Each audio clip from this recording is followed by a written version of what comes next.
B, M and W. 3 letters that sum up the quality and performance you get from the pride of Bavaria. But of course, if it's real driving excitement you're after, then you'll be looking for an extra letter on the back of your BMW. It is, of course, the letter M, telling you that this BMW has come from the company's motorsport division. Now, it no longer just looks after their racing interests, but in recent years has found a new hobby, tweaking and tuning your average BM and turning them into supercars. First off the block for the ultimate in makeovers was the M3, hot on its heels the M5, one of the most extreme sports saloons ever. The third generation M5 out next summer promises absolutely blistering performance, with its 5-litre V8 developing an incredible 400 brake horsepower and catapulting the 5 from 0 to 60 in 5.1 seconds. But as I said, that's next summer. Let's get back to the here and the now, because these are the keys to a rather special BMW that carries the letter M. Now, from certain angles, you may well think you've seen this car before. The flare of the wheel arches, the swell of the bonnet could lead you to believe that this is the M Roadster. But on closer inspection, you realise that this is in fact a very different beast. This is the M Coupe, the car to silence any of the critics who claim that the Roadster just wasn't butch enough. The M Coupe is packed with more testosterone than you'd get on a night out with the Chippendales. And personally, I think its curves and bulges are far sexier than anything those lads have to offer. This is the kind of car you can't ignore.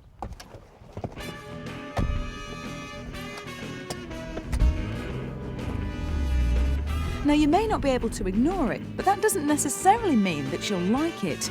But what you will do is have an opinion about it. It looks to me as though it's just escaped from a cartoon.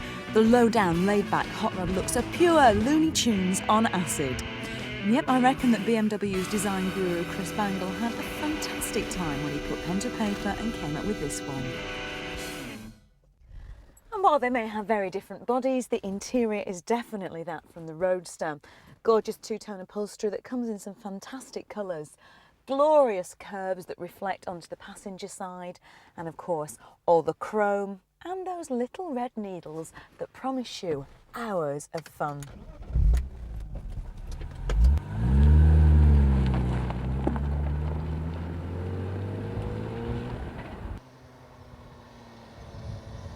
Now, in the coupe there is of course plenty more room in the back for all your bags than you'd find in the Roadster, but rather unsurprisingly the space inside the cabin is exactly the same. It's not fantastic, but I don't have a problem with it. What I do have a problem with is the fact that the steering wheel isn't adjustable. Now, you're paying £41,000 for this car. I find that very annoying. It's one of those things that when you live with it could become a huge irritation.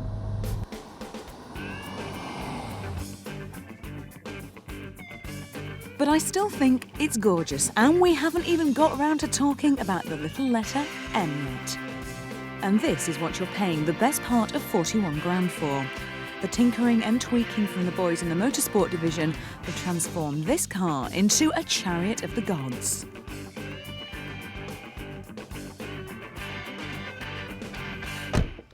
So let's talk for a minute about this 3.2 litre straight six that peaks at around 7,500 revs. Now, there's 321 brake horsepower packed in here that will get you from 0 to 60 in 4.9 seconds without even having to change up into third. There really is a seemingly never-ending thrust of power coming from this engine that sounds absolutely incredible and just seems to go on and on until you reach 155 miles per hour and the limiter kicks in and spoils all the fun. To keep up with old Looney Tunes, you'd better be behind the wheel of, at the very least, a 911. Behind the wheel, it smiles all round. The stiffness of the chassis brings such amazing levels of control that it's impossible not to be very impressed.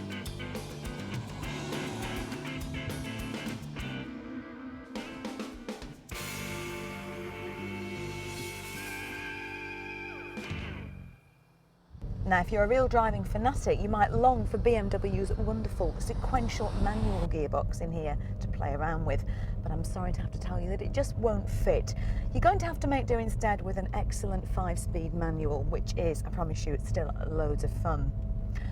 Now, I suppose the question about the M Coupe is, does the price tag justify the driving experience? I reckon yes, it does. It really is a fantastic car. And for me, the icing on the cake is its unusual looks. It does draw gasps, stares, waves everywhere that it goes. I just love it.